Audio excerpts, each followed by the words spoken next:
On the program this morning. Without further ado, let's see if we can re-establish contacts with Barrister Elias Offor, who joins the show virtually from Arizona. Hello, Barrister. Good morning to you. Can you hear me? Well, whilst I'm still trying to make out if this connection is as clear as it should be, can you hear me?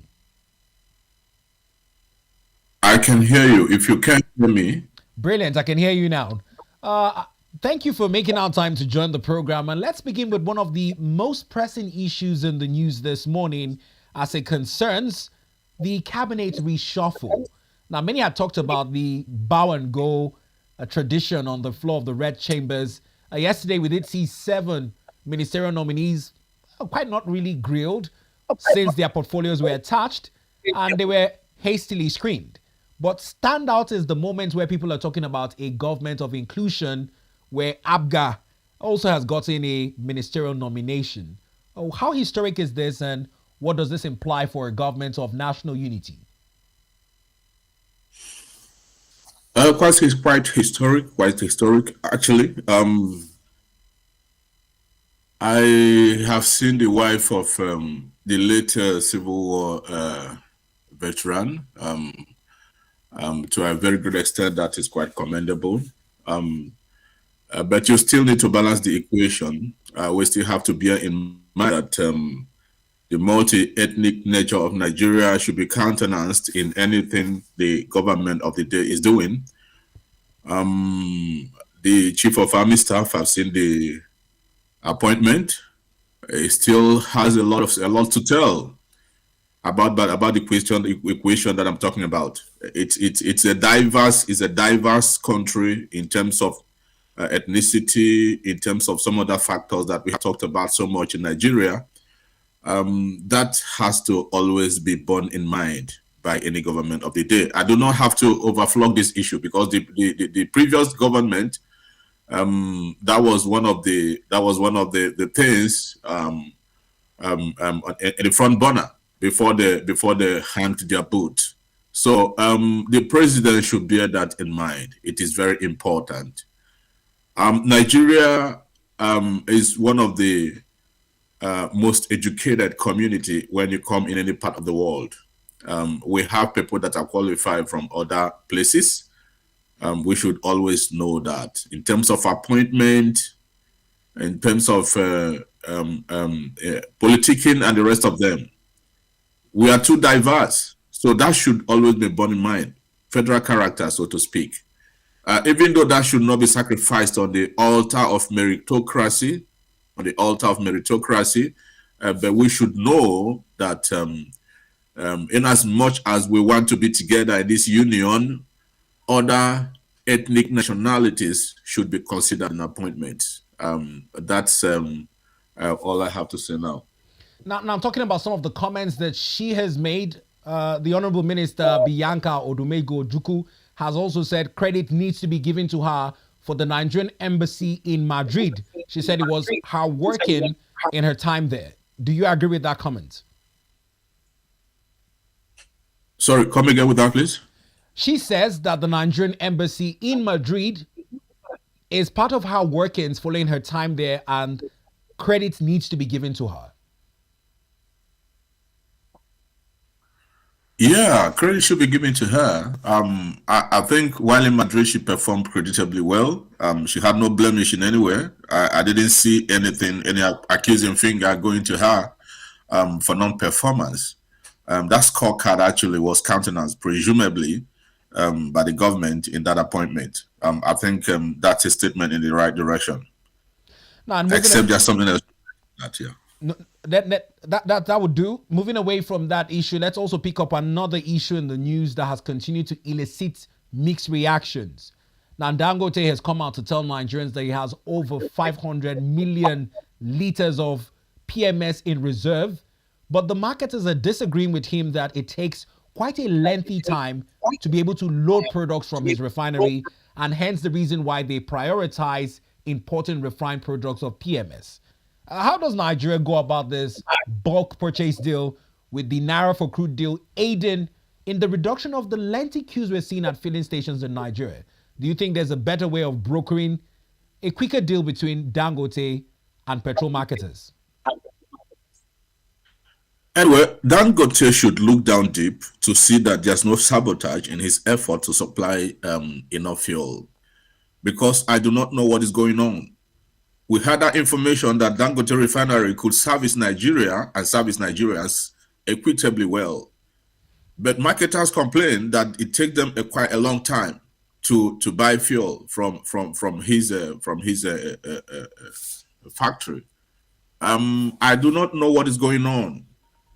There seems to be a disconnect in that particular situation, because a refinery of that capacity should be able to have enough output. At a point, I learned they started exporting to Ghana, or Ghana became interested in buying from Dangote. And then Nigeria is still not enough. Nigeria is still not getting enough from that particular refinery. So he should look down deep to see what is going on. I know that when it comes to Nigeria, a lot of things happen. Interest here and there, like we had always said. We wouldn't know what is going on. We wouldn't know what is going on. But the point is that at this point in time, that report should not be coming from marketers. It shouldn't be in any way. It shouldn't be in any way, because this refinery they made us understand that this refinery is home and dry, is ready to go. Now that we should heave a sigh of relief, anguish is what you still hear in different quarters. It shouldn't be in that way. It shouldn't be in that way. Honestly, I do not know what is going on. Dangote should stand on his feet and probably set up a committee in his company to check what exactly is going on. It is not just about media hype and all that. It's about knowing what is going on, what is happening, checking one or two Nigerian factors that are affecting his productivity. Now, Barrister Elias, another interesting angle to this conversation is that whilst the global price of crude has dropped, the NNPCL, who is the sole importer of refined products into Nigeria, has chosen to hike the price in PMS for the third time in 60 days. I don't know, but does this concern you, following the econometrics that having Dangote refinery in Lagos sort of reduces the landing cost of refined PMS? So does it make any sense that the NNPCL has chosen to hike this price for a third time in 3 months? Honestly, we keep saying the same thing over and over again. It is a government I fail to understand. While they are strangulating Nigerians is what I fail to understand at this point. I have said it that a little here, a little there doesn't mean that you are as low as a snail. It is becoming so excruciating. Nigerians have lost purchasing power to anything. It is high time we call for accountability in this policy formulation and policy implementation. It is high time communication goes to the right quarters. They should tell Nigerians what this particular policy is all about. The indices are no longer clear. It's becoming so confusing. The increase in price of fuel every now and then is what I do not understand where the government is driving at. Honestly, I understand actually that certain steps need to be taken to revamp the economy. It is becoming too early in the day to embark on all this. I think they should take it easy to a very great extent. They should take it easy. It's becoming too strangulating. I don't know what is going on. I have said it before now that we all are educated. We know that there are tough steps to be taken to revamp the economy. But when it becomes too tough on the people, then you need to have a rethink. You just need to have a rethink. What is happening in Nigeria is what I cannot personally understand. I am not saying it because probably maybe I hate the government or anything, but you could hear the cry of Nigerians. That's one fact that is very clear. The increase in pump price of fuel every now and then is calling for concern. There are some other areas that the government should look at. Look at the sector of agriculture. Look at some other areas, a cottage industry here and there that you need to set up. Then bringing up a safety net that you shoulder the harsh realities of the economy of the policies that you are implementing, I have not seen this happen to in a very great extent, so to speak. Now, some of the sentiments that you share are indeed re-echoed by organized labor. Our third item in the news this morning has comments from the organized labor, particularly on Vanguard newspaper, where they said that the government needs to be cautious because the patience of Nigerians are growing thin. Now, it's happening at a time where despite a 70,000 naira minimum wage with different states even improving upon it, the implementation is somewhat also hampered by a cost of living crisis where the purchasing power parity doesn't even afford Nigerians the opportunity to maximize their earnings and be able to deal with the effects of the hike in the price of PMS. Now, organized labor is talking about another negotiation for conditionalities to improve the living standards of Nigerians. What do you make of this calls from labor? At this particular point, 70,000 naira, 80,000 naira, they are too meager. They are quite meager for Nigerians to come to terms with. Look at the naira against the dollar against the naira. Naira is on a free fall. It has lost grip on the realities of the time. Look at the score line. Look at what is going on. In 3 days, you would see, I have never seen this in any part of the world. It is becoming Zimbabwe of the old. For crying out loud, it is just something else. It's something that I cannot understand. Nigerians cannot understand. 80,000 naira, what can it buy in the present time? That is the big question that the government should grapple with. Because when you're talking about the minimum wage or the living wage or whatever you call it, it is no longer anything presently. Labor should stand to their feet. Nigerians should stand up and face this. They should not just sit down there. I've been looking as if somebody is dragging them to wherever. I don't know.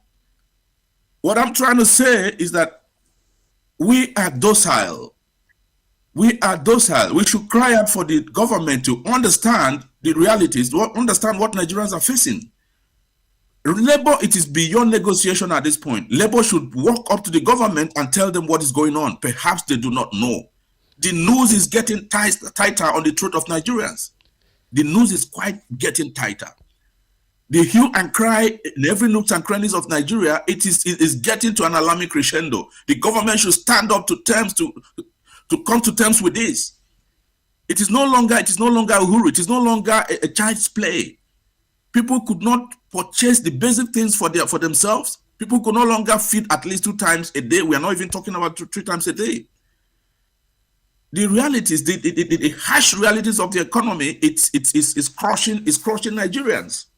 People can no longer afford basic things to move around, to carry out the activities, to feed, to work safe, because it breeds in every sector. The security is another thing, because when the economy becomes so hard in this particular way, people start looking for other means to survive. The government is not looking at this. I do not know, because when you see this policy formulations and all that, it keeps on going on. You don't hear anything about slowing down to say, okay, let us see what welfare mechanism we could bring up to shoulder this. Nobody's saying that. CNG here, free transport and all that, you only hear about that in the news. You don't see the practical reality of some of these comments. They are just political statements here and there. To what extent have some of these things, mechanisms have been brought up to shoulder these harsh economic policies? Now, it's not only just the organized labor that is making comments and expressing their frustrations over the current cost of living crisis.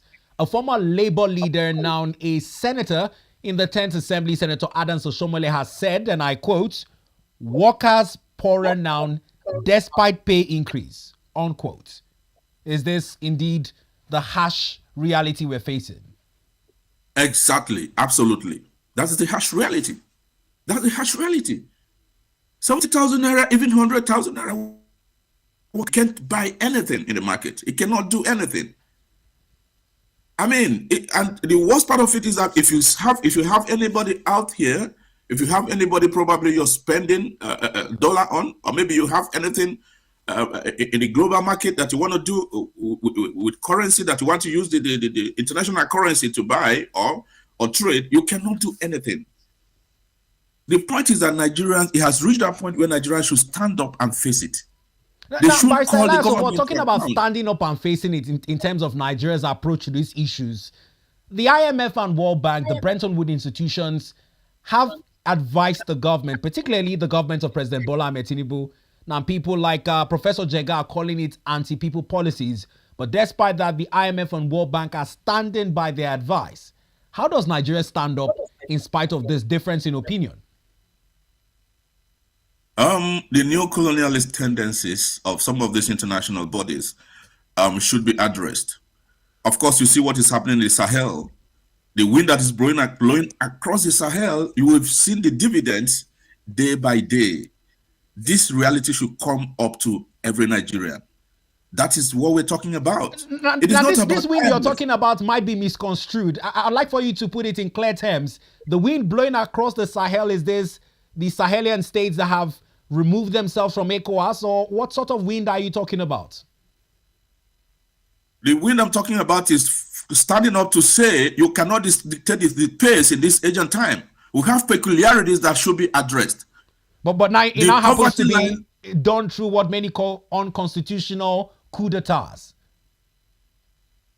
No. I'm not calling for a coup d'etat. That's not what I'm talking about. It is not the only means to address the excesses of the government. There are some other quarters where you can call the government to account, where you can face them and tell them this is becoming so excruciating. People should air their voice. I mean, we have had protests in the past. We shouldn't sit down there and Labour is negotiating this and negotiating that. But Labour in itself dissociated itself from the bad governance protest. I mean, we're asking if Labour is dissociating itself. How do we look at history in terms of the Occupy Nigeria protest to replicate it, whereby even the current president was part of that protest? I mean, it's a very shameful thing that the policies that they stood against is what they're embarking upon in a very excruciating way. It is very shameful, speaking from both sides of the mouth. We forget so soon. It is not quite long that they did that. I mean, it's very shameful. But what we're talking about in the present time is that Nigerians should stand up against all these excesses. There's nothing wrong with peaceful protest. If the fear is that it's going to be beaten out of proportion, the security agencies know what to do. In other parts of the world, these things have happened. We've seen people holding government to account. We've seen policy overturn, policy reversal in many other quarters. We've seen what happened in Kenya. Even though certain things happen, of course, revolution is not a tea party. We're not even talking about revolution at this point. We are saying Nigerians should speak out. We shouldn't just sit there and saying T-Pain or whatever. No, we should stand up to tell the government what they're not doing right. It is not about the econometrics. It's not about the indices. It's not about jargons and technicalities. It is about the reality looking us in the face. It's about the reality that Nigerians could no longer breathe, which is quite a mantra chanted when the president came in. That's exactly the string he's pulling, unfortunately. Nigerians could no longer come to terms with the reality of the time. People can no longer feed. It is not a figurative statement. It is a reality. It is a very clear thing looking everybody in the face. We can no longer continue to pretend. Nigerians are so pretentious. They should stand up to tell the government of the day that their policies are quite excruciating. It is crushing them. It is stifling them. It is making them not to even stand up to face themselves. They can no longer fend for themselves. I know what is happening in that country. That is just it. The government should know that this is getting out of hand. The government should know that this is out of proportion. The government should know that Nigerians are dying. That is what it should be. Now, the government of the day under the Renewed Hope agenda is also asking for patience. Now, owing to the what projections. What kind of patience is that, Bito? We're looking at the projections where they're saying that it would take a while for Nigeria's economy to be back on track. In that while, do you think that there are other interventions the government can put in place to ameliorate the sufferings of Nigerians? Before I answer your question, let me ask you my own question. Where are the dividends of the policies? Where is the removal or oil subsidy removal windfall in my own simple terms? Where are the benefits? What is coming out of it? Are Nigerians seeing it already? Many are saying that is to blame on the state governors because there have been increased FAC allocations, yet most states cannot say that those subsidy shortfalls are reflected in their states. Pardon? What did you say? Many are saying that the windfalls of subsidy removal, much like you're asking, are now domiciled with the state governments, and the state governors are to blame for the lack of visibility following the windfalls of subsidy removal. I don't understand. We are talking of a federal government. We are talking of the government at the center that's accountable to Nigerians, and you're blaming it on the states. Those are comments coming in from the presidency. They're saying that President Bola Ahmed Tinubu has fought for local government autonomy and so cannot be blamed if the windfalls of subsidy are not getting down to the masses. Do you think that this is propaganda? I mean, I don't know where that is coming from. I don't know where that is coming from. Is that what you told Nigerians when you came up to rule? Is that the promises you made to them?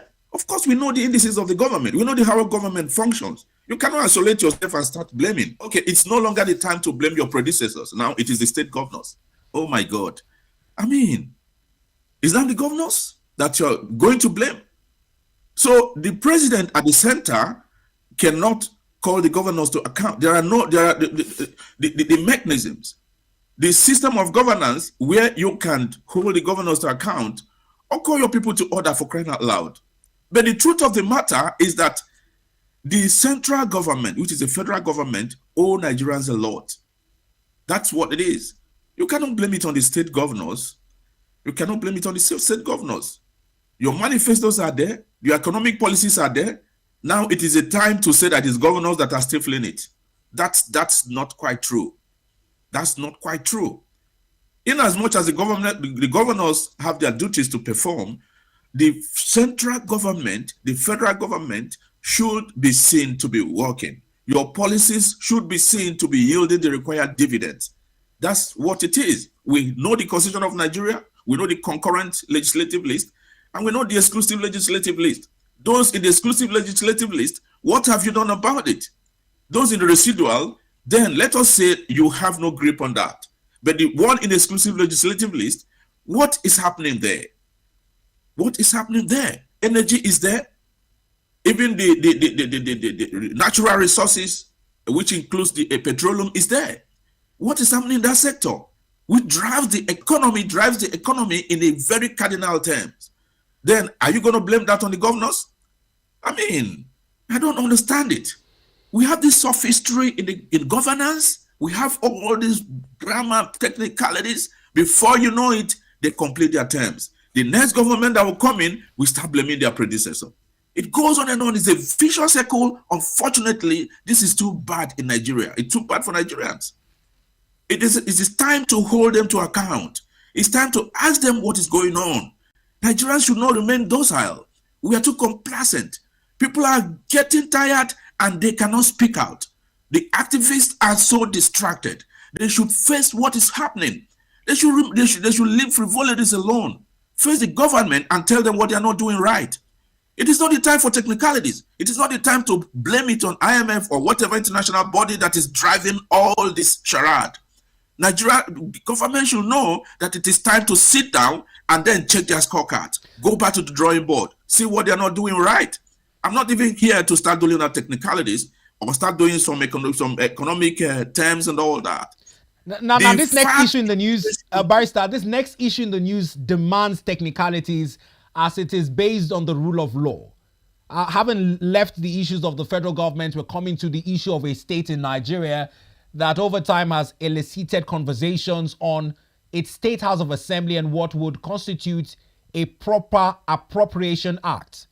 Yesterday, we saw a ruling from a federal high court in Abuja that has now barred River State's government from receiving any allocations from CBN or from the Accountant General of the Federation. This is another very technical issue in that stead. And I remember we had talked about the fractions in the assembly and how rivers can go about what is demanded to obtain this allocation. What do you make of this court judgment, and how does Rivers State approach the matter of a lawful appropriation act? Yeah. Anyway, the best approach is just to appeal such judgment. I do not see it seeing the light of the day. Of course, it is their fundamental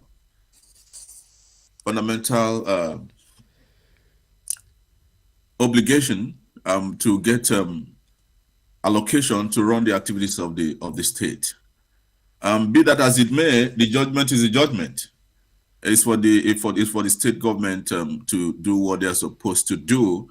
We have seen similar judgments in the past. Of course, there are Supreme Court judgments in that light. We have the Attorney General of Abuja State against Attorney General of the Federation in terms of resource allocation and all that. There's Attorney General of Lagos State also against the Attorney General of the Federation. We've seen that how they were resolved. At the end of the day, in terms of that of Lagos, at the end of the day, they were able to get their pending allocations. So it is hoped that Rivers State should appeal such judgment. Judgment of the court is judgment of the court. The court is functions official in terms of the matters they grappled with. So that is just it. So, but the bottom line is that whatever crises are going on in Rivers State, we should not continue to pay lip service to it. I've said it in the last session that government should put their feet on the floor, especially the president, to make sure that issues in Rivers State are resolved. One person who quite rightly agrees with you, Barrister, is the former Vice President Alhaji Atiku Abubakar. But in agreeing with what you just said, he has added another clause to it. He has now accused loyalists of President Bola Ahmed Tinubu of plotting to destabilize Rivers. Do you think that there's some sort of underhand dealing in this court's judgment? Because what he's saying is undermining the judgment in some stead of saying it is being influenced. Yeah, actually, of course. Fingers have gone to the present Minister of FCT. I've seen that in the news where they say that he has a grip on the judiciary. It might not be very far from the truth. That is not saying that it is true, actually. But from what is happening, it's quite obvious that something is not right. I don't want to start faulting the court judgment because it is the right of the state to appeal it. But what I'm trying to say is that out of every smoke, of course, they say there's no smoke without fire or something. To an extent, that is true. When you see what is happening in Rivers State, it became overbearing at a particular point. And the present FCT minister, former governor of Rivers State, had made some statements. Of course, out of the abundance out of the heart, the mouth speaketh. You've seen how that state has been destabilized over time. The governor has been maximally distracted. He can no longer even sit down to face the governors, to face what he's doing in the state. And of course, he had made it clear that the wreckage is not over. That whatever is going on rages on, that it continues in the whole thing. I thought at a point all these things would stop. But for a person in the government, in the place of the minister, coming out to make statement to the public, capable of various innuendos, capable of interpretations to the fact that he is complicit in what is happening to Rivers, and nobody has called him to order. It says a lot about the kind of environment you're occupying in Nigeria in terms of governance. Now let's also look at the other angle to this story. Whilst the FCC minister, like you said, has made comments that are quite concerning, comments coming in from the governor seem to be daring. Governor Siminalayi Fubara has said, despite this court judgment, he is assuring workers in Rivers State of uninterrupted salaries. And many are pointing to the IGR of Rivers State as probably the backbone of such a boast. Do you think so? Absolutely. In terms of IGR, yeah, definitely. In terms of IGR, that Rivers State is one of the states, yes, that quite up there. They are top notch in terms of IGR. So that Apart means from that River Lagos, State can survive without federal allocations, and the Scotch judgment they might not can really even carry the weight. they can survive without the allocation, but they should not stay without the allocation. To a very great extent, it's going to hamper governance. It's going to hamper productivity from the governor. It's going to hamper everything he owes the people. The people should survive. The people should survive. So it shouldn't be we can survive, we can do without you guys. It should be about how do we resolve this issue? How do we hold these people to terms? How do we go back to tell them that we know our rights? That's what it should be. But in the interim, I think that's quite clear. That's a very good one from a leader. It shows a leader that knows his onions, a leader that knows what to do at a particular time, a leader that is not scared of the dark.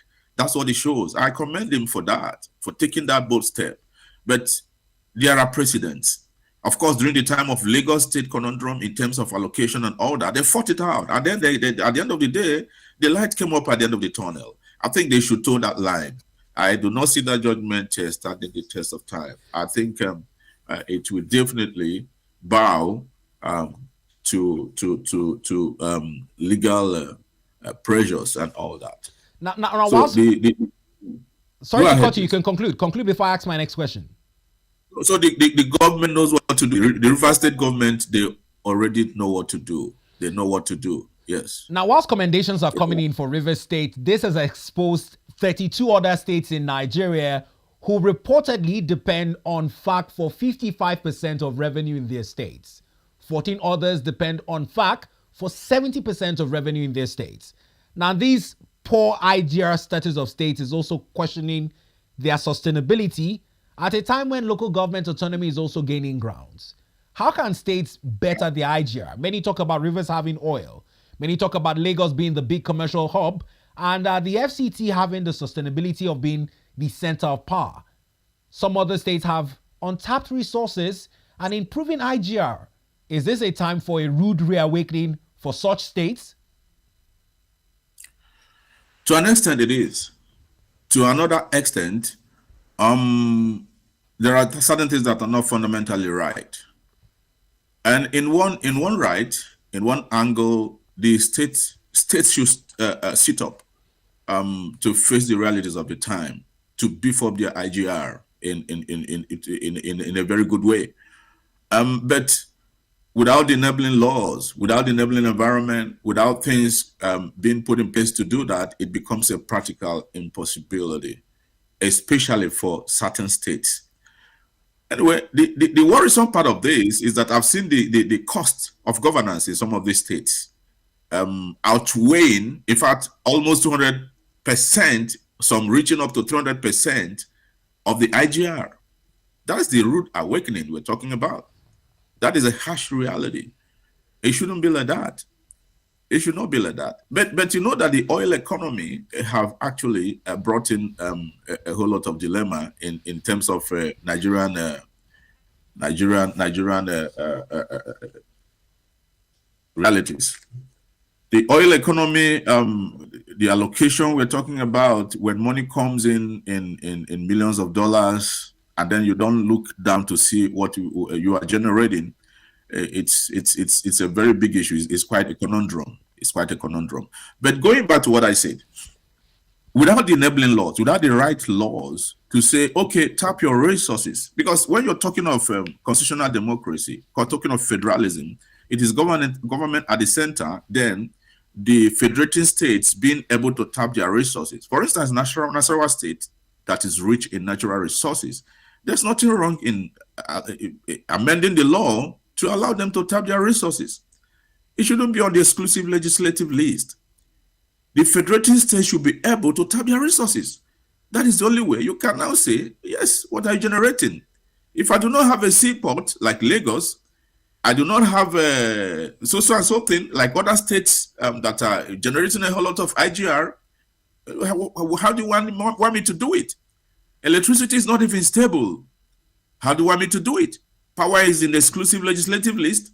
Are we generating our own yet? Do we have the capacity to do that? That drives the economy to a very great extent. In advanced countries of the world, when you're talking of industrialization, When you're talking of better infrastructure, you talk of power. The trains are moving. What are they using here? It's electricity.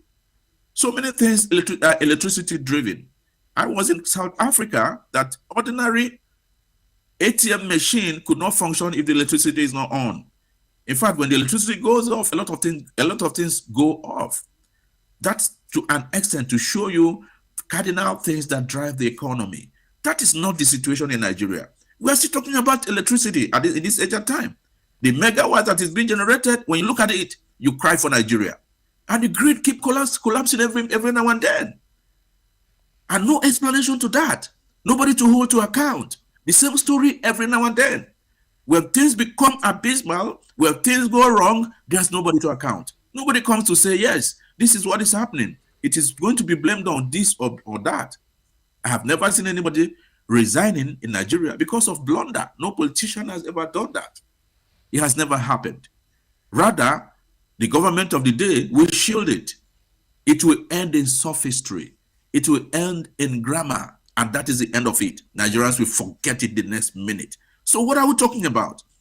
What kind of IGR are we talking about? When there are indices are not there. When the fundamental things to drive that economy is not there.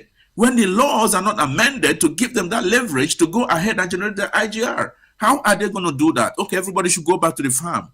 What are you going to farm with? Where is the security to farm?